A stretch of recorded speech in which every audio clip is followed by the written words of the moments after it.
je vais poser ma caméra à cet endroit-là, c'est évidemment les images des DRH d'Air France, à qui on arrache la chemise, qui est une image importante. C'est une image qui tout à coup surgit dans les médias, dans le monde entier, et en une seconde, la colère est devenue violence, et à ce moment-là, la parole et la colère et les revendications des salariés deviennent absolument inaudibles.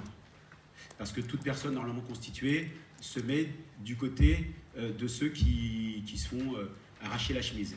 Bon, à ce moment-là, le travail du réalisateur et du scénariste, avec Olivier, commence, c'est de se dire, mais qu'est-ce qui se passe en amont ? Qu'est-ce qu'on fait à des hommes et des femmes pour qu'ils puissent arriver à ce point d'incandescence de la colère ? Donc, on commence le travail. Et ce travail, puisqu'on ne va pas faire un copier-coller des histoires d'Air France, on va le placer à l'endroit de l'industrie. Et à ce moment-là, il y a une rencontre bien en amont qui préside à la construction de ce récit à l'intérieur d'une entreprise de sous-traitance automobile. C'est la rencontre... on le connaissait par les médias et par un documentaire, Xavier Mathieu, qui était le leader syndical de l'entreprise Continentale quand il y a eu un plan de fermeture totale de cette entreprise. Et en travaillant aussi avec Xavier, lui nous a raconté l'intérieur de son combat, parce que l'extérieur, il a été raconté par documentaire, il racontait de l'intérieur.